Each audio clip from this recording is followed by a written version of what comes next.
নমস্কাৰ বন্ধুসকল, অৰ্ণৱ পিকাৰী আন এক ভিডিঅ'লৈ মই বিহুজ্যোতি সকলোকে স্বাগতম জনাইছোঁ।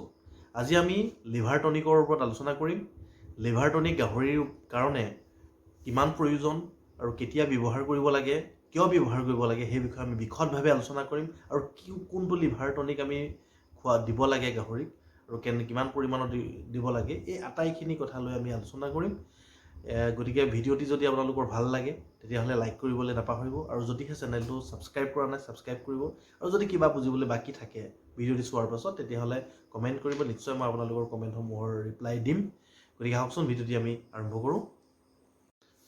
যেতিয়াই গাহৰি এটাই বা গাহৰি পোৱালি এটাই মন মাৰি থাকে, খাবলৈ মন নকৰে, পায়খানাবিলাক পাতল হয়, তেতিয়াহ'লে আমি তাক লিভাৰৰ ঔষধ প্ৰয়োগ কৰিব লাগে। সেই সময়ে আমি এনেও যদি আমি লিভাৰ টনিক দিওঁ তেতিয়াও কোনো বেয়া নহয়, ভাল।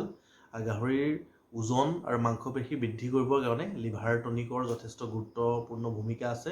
যদিও লিভাৰ টনিক ভিটামিনছ নহয়, কিন্তু লিভাৰ টনিক দিয়াৰ ফলত আমি যিবিলাক খাদ্য গাহৰিক দিওঁ বা আন পশু পক্ষীকো যিবিলাক খাদ্য আমি খাবলৈ দিওঁ, সেই খাদ্যসমূহৰ সঠিক প্ৰয়োগ হয়। তাৰমানে সঠিক মাত্ৰাত হজম হয়। হজম হোৱাৰ ফলত যিটো পাব লাগে ভিটামিনছ মিনাৰেলছ, সেই গোটেইখিনি গাহৰিটোৱেই হওক বা আন জীৱ জন্তুবিলাকে পায়। গতিকে আমি লিভাৰ টনিকৰ গুৰুত্ব একেবাৰে নুই কৰিব নোৱাৰি। লিভাৰ টনিকৰ যথেষ্ট গুৰুত্ব আছে। কিন্তু লিভাৰ টনিক প্ৰয়োগৰ ক্ষেত্ৰত আপোনালোকে এটা কথা মনত ৰাখিব, আপোনালোকে কণ্টিনিউছ কোনো ধৰণৰ লিভাৰ টনিক, যিটো আয়ুৰ্বেদিকেই নহওক কিয়, লিভাৰ টনিক আপোনালোকে একেৰাহে কেতিয়াও প্ৰয়োগ নকৰিব। কি হয়, যদিহে আমি একেৰাহে প্ৰয়োগ কৰোঁ তেতিয়াহ'লে তাৰ এটা হেবিট হৈ যায়, অভ্যাস হৈ যায়, যাৰ ফলত এটা বেলেগ ধৰণৰ ছাইড এফেক্টো হৈ যাব পাৰে।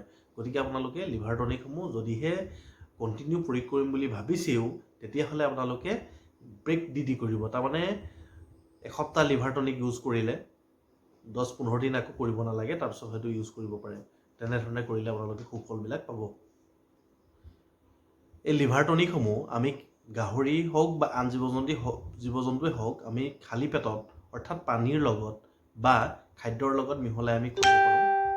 আৰু আপোনালোকে যেতিয়াই ডিৱৰ্মিং কৰে, পেলুৰ দৰৱ যেতিয়া খুৱায়, মই আগৰ ভিডিঅ'সমূহত মই এই বিষয়ে উল্লেখ কৰিছোঁ, যেতিয়াই ডিৱৰ্মিং কৰে তাৰ ঠিক দুদিনলৈ আপোনালোকে সৰু গাহৰিয়ে হওক বা ডাঙৰ গাহৰিয়ে হওক, সকলোকে আপোনালোকে লিভাৰ টনিক দিয়াটো কম্পালচৰি দিবই লাগিব। তেতিয়াহে তাৰ গোটেই কোৰ্চটো কমপ্লিট হ'ব, অৰ্থাৎ তাৰ পেলুসমূহ মৰিব।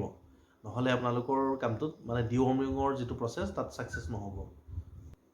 আজি মই আপোনালোকৰ আগত এটা ভাল লিভাৰ টনিকৰ সৈতে চিনাকি কৰাই দিম, যিটো আপোনালোকে অকল গাহৰিৰ ক্ষেত্ৰতে নহয়, আন জীৱ জন্তুসমূহকো দিব পাৰিব। যেনে ধৰক গৰু, ছাগলী, হাঁহ, কুকুৰা, এইবিলাককো আমি এইটো লিভাৰ টনিক আমি ব্যৱহাৰ কৰাব পাৰোঁ।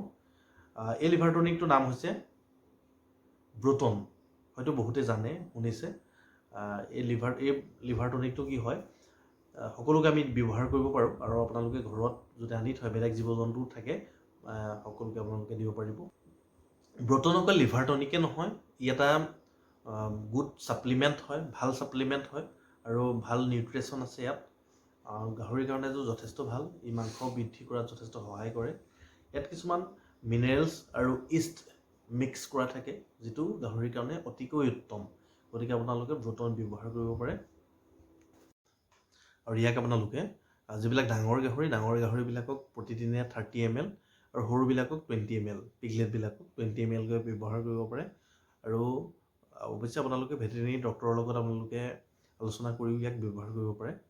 আৰু এই লিভাৰ টনিকটো আপোনালোকে যিকোনো মেডিচিনৰ দোকানত পাই যাব, ভেটেৰিনেৰী মেডিচিনৰ দোকানত।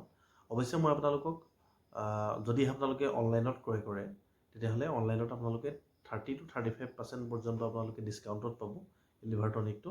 এই লিভাৰ টনিকটেই নহয়, ভেটেৰিনেৰী যিকোনো মেডিচিন বা ঔষধ আপোনালোকে 30% পৰা 35% পৰ্যন্ত আপোনালোকে ৰেহাইত পাব।